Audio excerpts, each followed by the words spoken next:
Well, sir, after some serious consideration, I'd like to put in my 15-year notice. You're quitting? Technically retiring, sir. With a little help from my State Farm agent, I plan to retire in 15 years. Wow, you're totally blindsiding me here.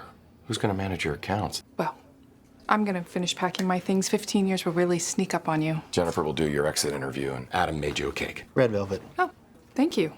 I made this. Take charge of your retirement. Talk to State Farm agent Margie Gray in Indiana or David Smith in Clymer.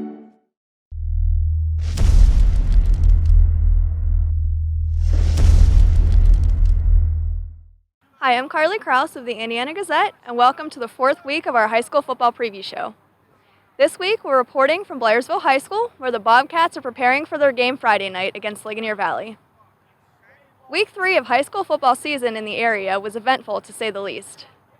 There were some statement wins, a major injury, and a 5-overtime thriller that is still being talked about today. Blairsville is coming off a heartbreaking loss to Purchase Line that went into 5 extra periods.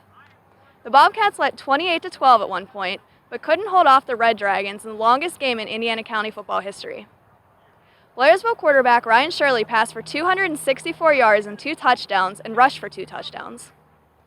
The Bobcats will try to bounce back against a physical Ligonier Valley team, which sits atop the District 6 Class AA rankings after 3 games. The Rams beat United 52-0 last week. They seem to have gotten stronger from week to week and look to match their last year's win total on Friday night. Homer Center travels to Marion Center with the hopes of picking up its 2nd win. Homer Center's Jesse Lee rushed for 158 yards and 3 touchdowns on just 11 carries against Northern Cambria. The Wildcats didn't beat the Colts, but showed they won't be pushed around. Marion Center is also hoping for a 2nd win and wants to move past last week's loss to Salzburg, when Craig Irvin accounted for 282 of the Stingers' 300 yards. Salzburg plays host to Penns Manor on Friday. The Comets look to get back in the game after having an off week due to a forfeit. The forfeit upped Penns Manor's record to 3-0, and the Comets have allowed only 7 points this season. The Trojans earned their first win last week, and the 2nd win in 2 years. Frankie Plowman passed for 203 yards and 3 touchdowns in the win, and River Schindeldecker rushed for 161 yards. But Penns Manor is 2nd in total defense in the area, allowing just 140 yards per game. Northern Cambria welcomes United in a matchup of 1 and 2 teams. The Colts barely got past Homer Center last week after losing their first 2 games of the year.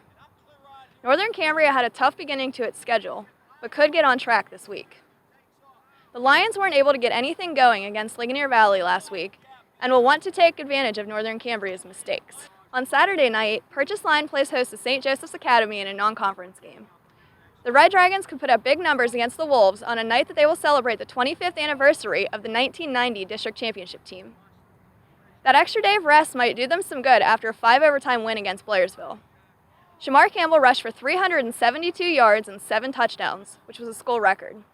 In the WPIAL, Indiana is still looking for its first win, and the Indians will do it without their record-setting quarterback. Jake Zelenskis was lost to a torn hamstring last week, and this week, Luke Thomas, a freshman, steps in as a starter against a strong Franklin regional team. The Panthers are coming off a 35-24 win over Mars. Apollo Ridge played without its best player last week, and it showed in a blowout loss to Freeport. This week, with Dwayne Brown expected to return, the Vikings have a chance to get back on track against Burrell. The Bucks are coming off their first win, which came over a winless Summit Academy team. West Shamokin has another tough task. The front end of the Wolves' schedule is loaded, and this week they get another unbeaten team in WPIA Allegheny Conference play when they play host to Freeport. Derry is coming off its first win, and the Trojans are looking to stay on track against Laurel. The Spartans are also coming off their first win, a double overtime thriller with Freedom. In other action, Punxsutawney welcomes Union in a Keystone Shortway Athletic Conference game. The Chucks are 2-1 and take on a Union team that just picked up its first win last week. Be sure to pick up Saturday's paper for full coverage from Friday night, and check out live scoring updates on Friday nights at indianagazette.com. We hope to see you next week for another edition of our preview show.